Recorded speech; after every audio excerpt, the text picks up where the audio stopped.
Olá, eu vou falar do caso Nina versus Peru, um caso julgado pela Corte Interamericana de Direitos Humanos relacionado à exoneração, à demissão de um promotor de justiça, de um fiscal adjunto provisional de la Segunda Fiscalía Penal de la Província de Huamanga, Ayacucho, Peru. Então, a demissão de um promotor de justiça. Então, a Corte aqui trabalhou com uma série de violações de direitos humanos ocorridas nesse procedimento que culminou com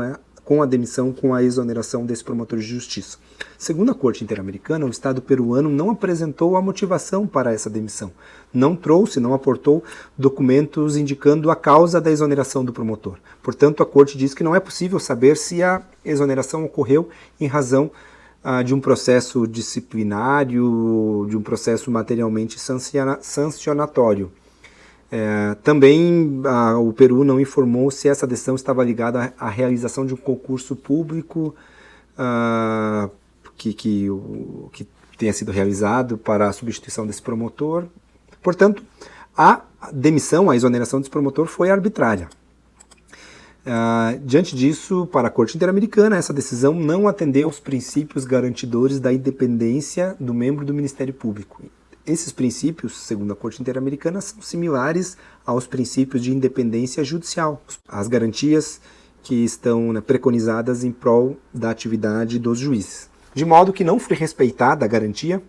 da inamovibilidade, o que violou as garantias judiciais previstas no artigo 8.1 da Convenção Americana sobre Direitos Humanos.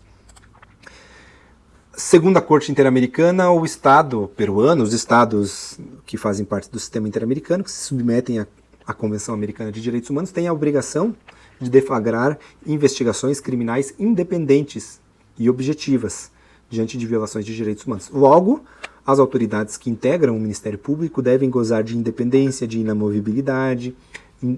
de independência de direito e de fato, o que requer não só a independência hierárquica ou institucional, mas principalmente independência real, ou seja, os membros do Ministério Público não podem viver assombrados com medo de uma demissão, de uma exoneração arbitrária, de uma exoneração imotivada. Diante disso, a Corte Interamericana reconheceu que foram desrespeitados os direitos às garantias judiciais, os direitos políticos e o direito ao trabalho, e o princípio da legalidade, da proteção da honra, da dignidade e da igualdade perante o direito e o direito à proteção judicial desse promotor de justiça peruano. E os principais estándares emitidos pela Corte Interamericana nesse caso são o reconhecimento do princípio da estabilidade reforçada dos juízes, que resulta aplicável, como eu já disse, aos membros do Ministério Público, em razão da natureza das funções que exercem, de maneira que, sem a observância dessas exigências, dessas garantias, o Estado estará impossibilitado de cumprir de modo efetivo e eficiente seu dever de acusar, de modo não arbitrário. E, portanto, sem uma acusação correta, sem uma acusação adequada no plano criminal, os juízes não poderão levar a cabo, não poderão levar à frente um processo judicial não arbitrário, um processo judicial democrático e correto de acordo com os parâmetros interamericanos de direitos humanos. A Corte Interamericana faz a menção às diretrizes das Nações Unidas sobre a função dos fiscais, dos promotores de justiça e a obrigação de que os estados devem garantir que os promotores de justiça possam exercer as suas funções profissionais sem intimidação, sem travas, sem ameaças, sem opressões, ingerências indevidas ou risco injustificado de incorrer em responsabilidade civil, penal ou de outra índole. Essas mesmas diretrizes que foram citadas pela Corte Interamericana dispõem que os promotores de justiça devem desfrutar de condições de trabalho razoáveis, que incluam a titularidade dos seus ofícios, das suas promotorias, de uma remuneração e de uma aposentadoria adequadas, conforme a importância da função que desempenham em prol da administração da justiça. Outro elemento importante que deve formar parte, que deve estar presente nessas garantias é a inamovibilidade, como eu já mencionei. Além disso, tendo em conta a importância das funções desenvolvidas pelos promotores de justiça, a demissão dos promotores de justiça, e aqui está o ponto nevrálgico desse precedente, a demissão deve estar sempre sujeita a critérios estritos. Então deve existir um marco jurídico nacional doméstico adequado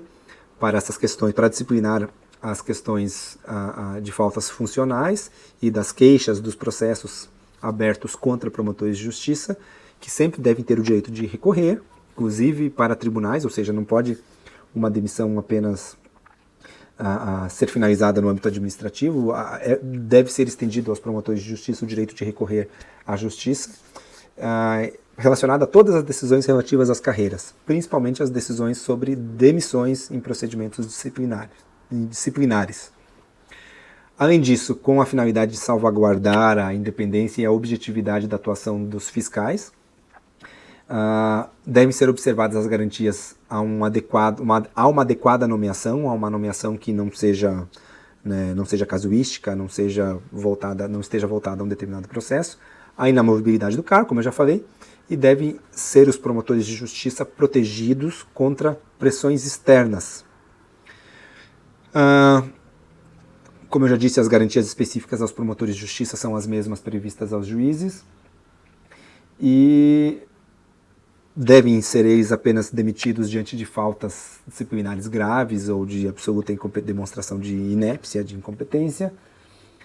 Os procedimentos que tratam dessas questões devem ser justos, objetivos e imparciais, de acordo com a Constituição e com a legislação interna.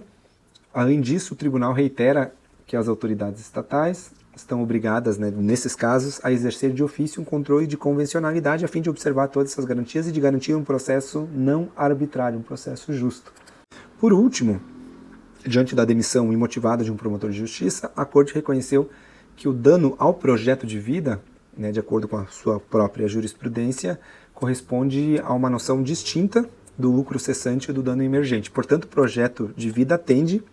a uma realização integral da personalidade da pessoa que foi afetada, considerando as suas vocações, as suas aptidões, circunstâncias potenciais, potencialidades, aspirações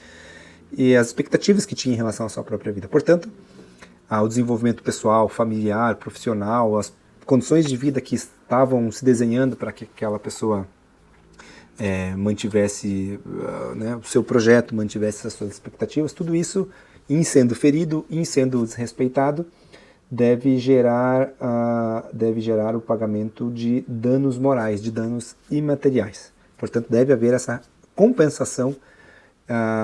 em vista desses danos morais causados, nesse caso, ao promotor de justiça ou a quem quer que tenha sofrido danos ao seu projeto de vida. Então, seriam essas as observações que eu faço sobre o caso Nina versus Peru. Muito obrigado.